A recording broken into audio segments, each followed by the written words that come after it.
मुख्यमंत्री देवेंद्र फडणवीस शनिवारी यवतमाळ जिल्हा दौऱ्यावर जाणार आहेत। समता मैदानात शासकीय कार्यक्रम होईल। कार्यक्रमाची जय्यत तयारी करताना प्रशासनाची कसरत होत असल्याचं पाहायला मिळतंय।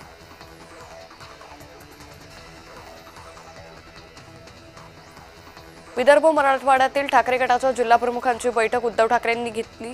बैठकीत उद्धव ठाकरेंनी जिल्हा प्रमुखांना मार्गदर्शन केलं। प्रणिती शिंदेंनी विकास कामांच्या मुद्द्यावरून महापालिकेच्या आयुक्तांसह अधिकाऱ्यांना धारेवर धरलंय। राष्ट्रीय स्वच्छ वायू उपक्रम निधीतून महापालिकेला मिळालेल्या 40 कोटींवरून प्रणिती शिंदेंनी प्रश्न उपस्थित केला।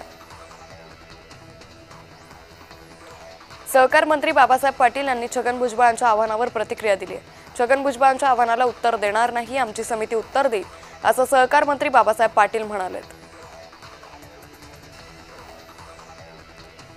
सोमनाथ सूर्यवंशी मृत्यू प्रकरणी कोर्टाने धोरणात्मक बाबींची माहिती मागितली। 3 ऑक्टोबरपर्यंत माहिती सादर करण्याचे आदेश देण्यात आले असल्याची प्रकाश आंबेडकर यांनी माहिती दिली।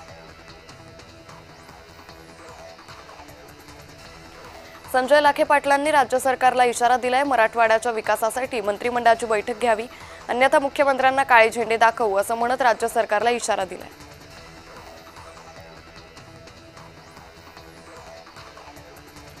मंत्री छगन भुजबळांनी लातूरमध्ये आत्महत्या केलेल्या भरत कराडच्या कुटुंबियांची भेट घेतली। ओबीसी आरक्षण संपत असल्याचं म्हणत भरत कराडनं नदीपात्रात उडी मारून आत्महत्या केली होती। त्यांच्या कुटुंबियांचं सांत्वन भुजबळांनी केलं।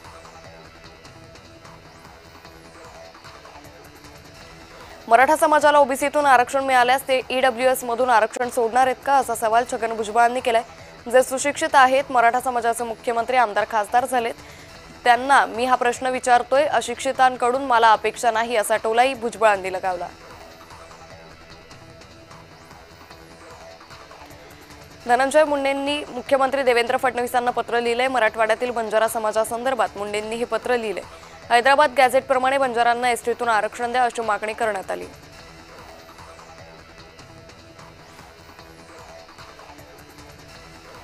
छगन भुजबळ यांनी कोणत्या बाबतीत विरोध केला हे माहिती नाही, पण कोण कोणाचा हक्क हिरावून घेत नाही हे स्पष्ट आहे, असं मंत्री नितेश राणे म्हणाले। ओबीसी समाजाच्या आरक्षणाला हात न लावता मराठा समाजाला आरक्षण देण्यासंदर्भात हा निर्णय छगन भुजबळ यांचे गैरसमज दूर करण्याचं काम मुख्यमंत्री करतील, असंही राणे म्हणाले।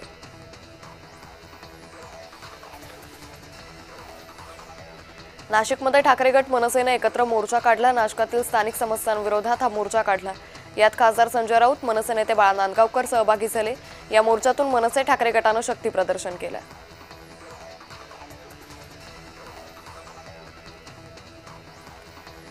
नवनिर्वाचित उपराष्ट्रपती सीपी राधाकृष्णन यांचा शपथविधी सोहळा राष्ट्रपती भवनातील गणतंत्र हॉलमध्ये पार पडला। राष्ट्रपती द्रौपदी मुर्मू यांनी त्यांना शपथ दिली।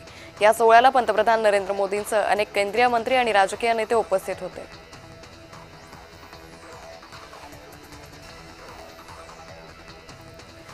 राजू शेट्टींनी अजित पवारांवर टीका केली। अजित पवारांनी स्वतःला रॉबिन हुड समजावून दमदाटी करू नये, त्यांची दादागिरी मोडून काढू, असं शेट्टींनी म्हटलंय। अजित पवारांनी 70,000 कोटींचा सिंचन घोटाळा पचवला म्हणून ऊस उत्पादक शेतकऱ्यांचा पैसा तुम्हाला पचू देणार नाही, असा इशाराही त्यांनी दिलाय।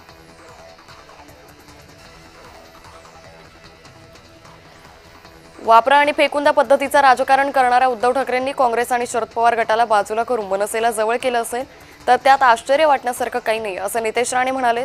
आता महाविकास आघाडीला भावपूर्ण श्रद्धांजली द्यायची की, असा खोचक टोलाही त्यांनी लगावलाय। खेळण्यातल्या क्यूब्सनं मुख्यमंत्री फडणवीसांचं छायाचित्र बनवण्यात आलं। 500 क्यूब्स एकत्र करून फडणवीसांचं छायाचित्र बनवलं असून मुख्यमंत्री फडणवीसांनी कलाकार अनयचं कौतुक केले।